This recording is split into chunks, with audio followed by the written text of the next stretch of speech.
Hey everyone, welcome back to another video. We just had UFC Fight Night, Neil Magny versus Carlos Prates just take place in the Apex for the 100th event, and we went 11-11 on predictions. I mean, we didn't get every single method perfect, but we got every single fighter right on this card, and I'm gonna say that that's thanks to Ilya's body double Gaston Bolanos, and realistically that's just from him pulling through as the underdog pick in a really entertaining fight. And not to mention that this card was really good because we had Reinier de Ridder making a very successful debut, transferring over from one championship and showing that he has power in his hands and obviously has the submission threat as well. And of course, Carlos Prates showcasing why he is one of the most entertaining and deadly fighters at welterweight now. And in this video, I'm going to be recapping every single fight on the card as well as all the card's best moments. So let's kick it off with the first fight of Melissa Mullins versus Klaudia Sygula. So Melissa Mullins, I had her going via decision, but she obviously got the KO TKO done and she looked fantastic moving into the second round.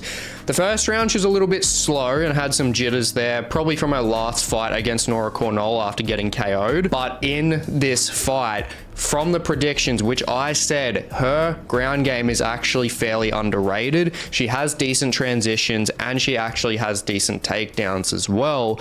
And in the second round, she got the single leg sweep straight off the bat, controlled the wrist while she's on the ground, and then just pieced Sygula apart on the ground. Sygula had absolutely nothing there. Said in the predictions, she just doesn't have a ground game that we've seen. There's just nothing there for her. And Melissa Mullins just really took over the fight. She's just got the better experience under her belt, and it really showcased in this fight. Realistically, she did a very good job of not only winning this fight, but really showing more depth to her game when it comes to her ground game. So yeah, very good win for Melissa Mullins here. Moving up the card to Tresean Gore versus Antonio Trocoli. Now, Tresean Gore, I had him in this fight, but I did not have him winning this way. He hits another high elbow guillotine. He's hit one against Josh Fremd a couple years ago, and now he's hit another one against someone who is more known as a submission-based artist, which makes it so much more impressive. Tresean Gore, he just looked fantastic, very confident in this fight. Hand speed is there, even though he did not really have to use it at all. And yeah, he just did a great job. I mean, he really out-muscled Trocoli, obviously didn't have to go to the ground to control him and obviously, you know, hunt for a submission there, because he literally just stands on the feet, gets the high elbow guillotine, and clearly it bloody works. So he's looking fantastic, especially since his loss to Cody Brundage getting KO'd. He's really humbled himself. He's acting a lot better now. He's really relying more so on technique than just raw, just brutal power. I mean, that's what was getting him in trouble, as well as obviously gassing himself out. So now Tresean Gore, honestly, he is looking a lot better. If he keeps his mentality, he could definitely go far. But Antonio Trocoli, honestly, I think this guy's probably going to be getting cut soon. I think he's got one more fight in him. If he gets taken out, yeah, he's going to be getting cut from the UFC. Moving up to Cody Stamann versus Blackshear. Blackshear, I am so happy you got this win. Nothing against Cody Stamann, but being able to come back from that vicious Montel Jackson loss, I mean, in 20 odd seconds, and then finishing his next fight in the first round, he looked great. His 1-2s were great. His knees up the middle were great. Utilizing the leg reach, utilizing obviously his 8 odd inch reach advantage when it comes to his hands, his arms, and he just looked great. I mean, switch knee straight to Stamann's chin, wobbled him, eventually got the fight to the ground. And when Damon is on the ground, in general, it's a bit of a nightmare, but when you're hurt and he is on the ground with you, that is a complete nightmare. And look, Cody did a good job of surviving the one-arm guillotine, but Damon, the transitions, easily straight to that rear naked choke, got it clean, and honestly, just a great comeback win for Blackshear in this one. Moving up to Matt Semelsburger versus Charles Radtke. I don't know what the hell was going on when it came to the start of this bloody card, because the finishes are just everywhere and pretty much all are getting in the first round. I mean, everyone's just closing up shop early because Charles Radtke came back fantastically from the Carlos Prates loss. He absolutely dog-walked Semelsburger within a minute. I mean, the speed, the power, the hooks, the technique from his hooks, very fast, short, and sharp. Just clean Semelsburger up. I've never seen Semelsburger just get taken out that badly. I mean, Semelsburger is going to be getting cut now. I mean, I just feel like there's no doubt about it. I'm pretty sure he's 1-5 now in his last 6 fights. So yeah, it's just not looking good for him. Now, Charles Radtke, obviously, coming back from the Prates loss, did exactly what he needed to do. And yeah, he's going to be moving up, and he's very interesting on the microphone. Definitely wears his heart on his sleeve. But yeah, he is still entertaining. If he's putting performances on like that, you got to give credit to him. Moving up the card to Elizeu Zaleski dos Santos versus Zach Scroggin. Now, before we get into this, Zach Scroggin, credit to him for stepping in there on very short notice for Nick Dolby and seizing that opportunity. But there was just absolutely no chance for him fighting someone of Elizeu's level. Not in his first fight in the UFC. Very high risk, very high reward. But obviously the risk just completely came through, and I'm not surprised about it at all.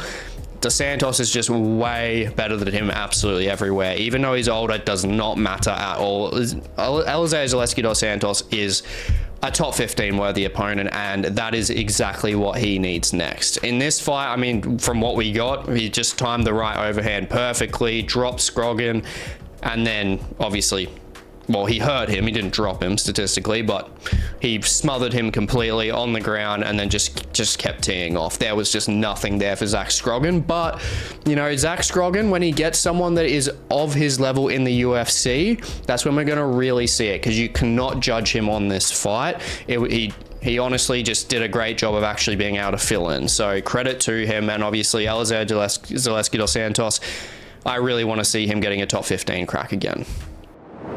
Moving up the card to Karolina Kowalkiewicz versus Denise Gomes. Now, this perfect prediction, I'm not surprised here when it comes to Denise Gomes. Karolina Kowalkiewicz, obviously, she is a good fighter. She's been a veteran for so long. I mean, she's very durable. You got to give it to her there. But Gomes, with the raw strength, especially when she was against the cage, and obviously the shots when it came to her overhands, the hooks, and the head kicks as well, that's just really what took this fight convincingly. I mean, she pretty much almost doubled the output of Karolina, especially through those first 2 rounds. But again, credit to that bloody chin of Karolina, especially through those first and second rounds. She was getting hit with a lot of shots and a lot of combinations, and she came back very strong in that 3rd round with the volume.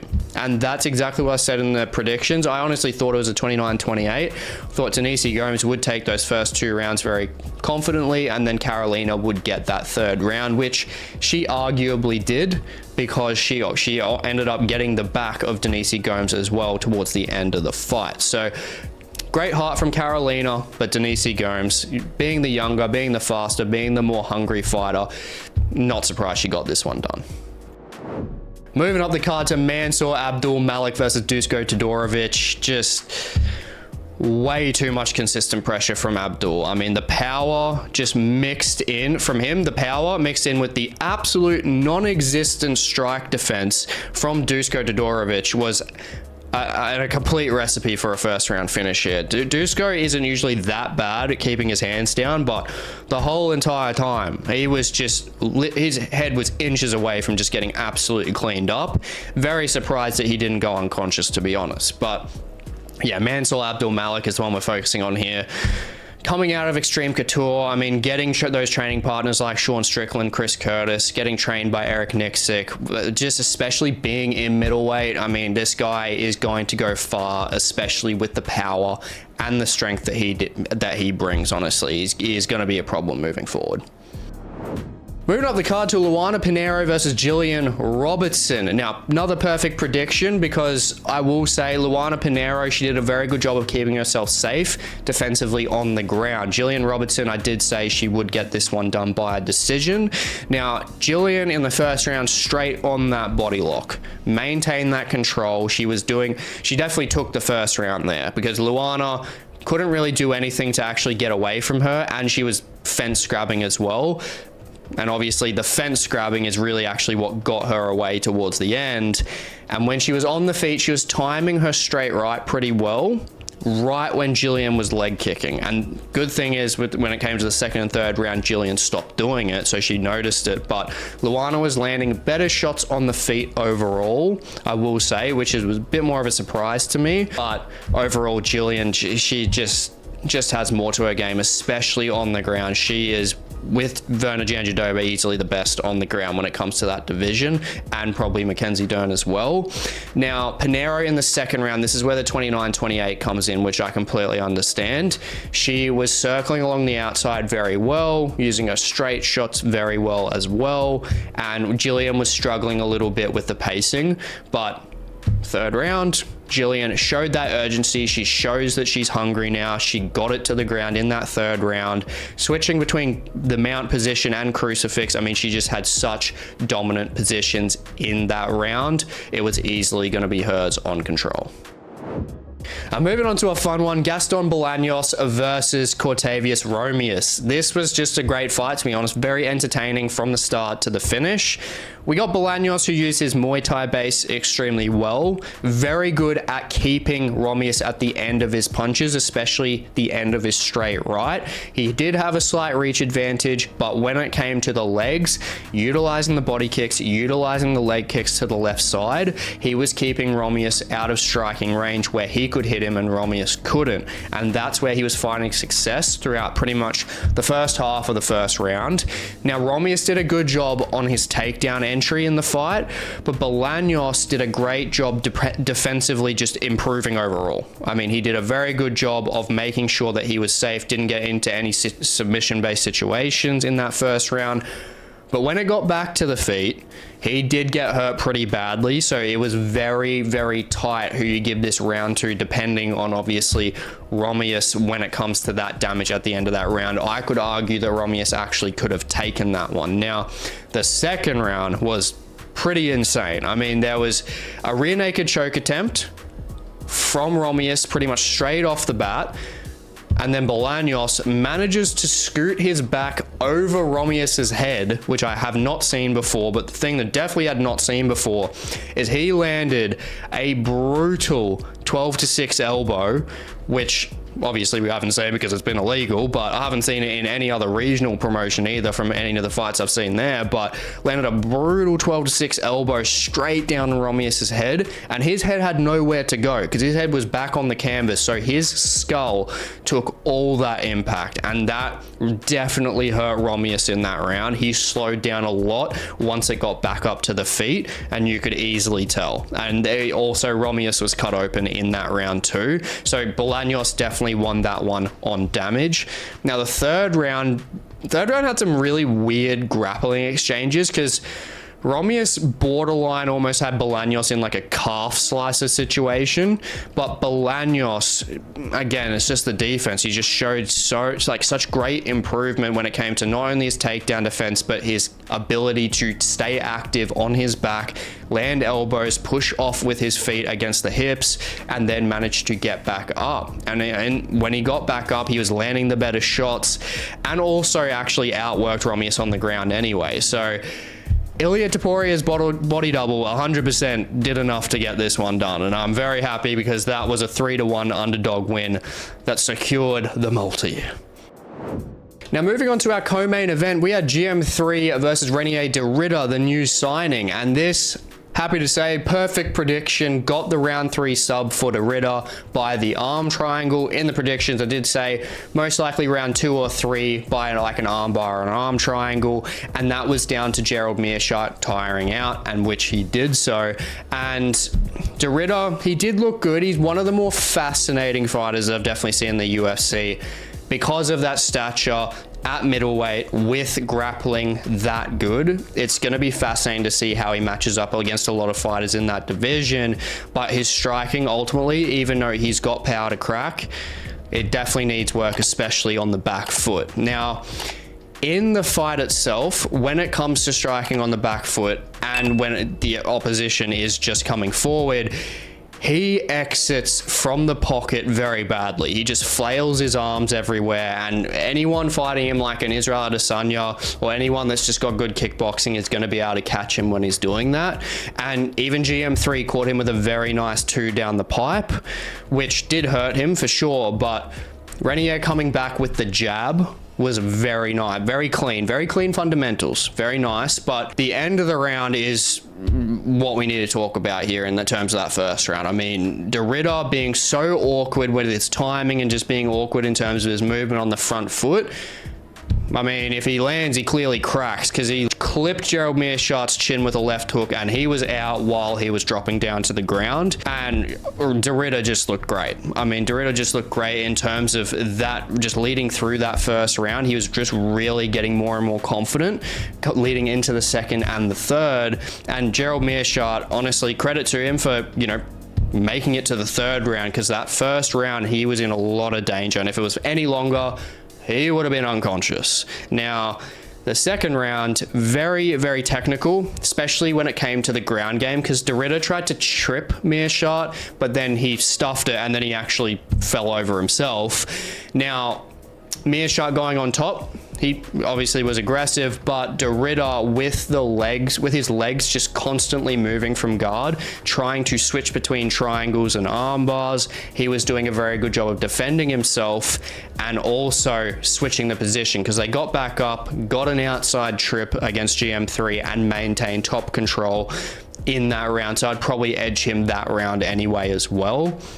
Now, round 3, you could tell without a doubt they both just wanted to submit each other, because there were so many opportunities where one was up, one was down, and they could have just been pounding them out. Like, their head was just there to tee off on. But de Ridder, especially de Ridder, was really just trying to get down there and really hunt that submission, which he did, because he was the much more fresher fighter, and he just looks more advanced. Even though Gerald Meerschaert is an advanced fighter, the problem is his age and just his movement and speed capabilities there.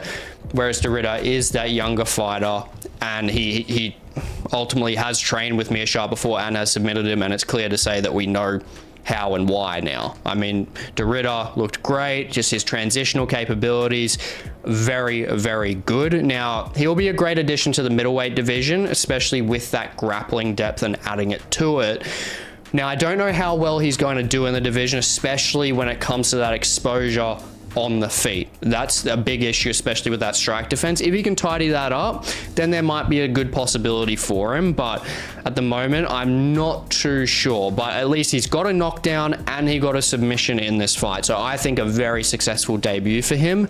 And I do think that he should be going up against like an Andre Muniz or an Andre Petroski next, just to give him a bit of a fresher striking test, as well as obviously both of them having good grappling, but having fighters that are just a bit faster than Gerald Meerschaert. I think that's the test that he needs next, but a very good debut for him. Now, moving on to the main event, we had Neil Magny versus Carlos Prates, and credit to Magny, because being the veteran that he is, he did the right things out of the gate. I mean, he tried to take Prates down. He really tried to make sure that Prates wasn't having his way in that first round, and to really just draw Prates out. But Prates did a very, very good job of making sure he could cross-face Magny to break his posture so he couldn't actually get him down, and just have pretty good takedown defense overall, and reversed it and actually pretty much took Magny down in that fight anyway. So Prates is a problem. I mean, look, Magny did a good job of avoiding some big meaty hooks by snatching up the lead leg, but that's really it. I mean, aside from that defensive ability from Magny there, just being the veteran that he is, Prates is just way too powerful. His left hand just, man, I mean, it glanced over Neil Magny's head, right behind the back of his ear, just glanced him, took him out completely. Just slept him. That is the kind of power that Carlos Prates has. And if his ground game tightens up very well, I don't even know if it's really that bad anyway, because we never get to see it, because he just knocks everyone out anyway.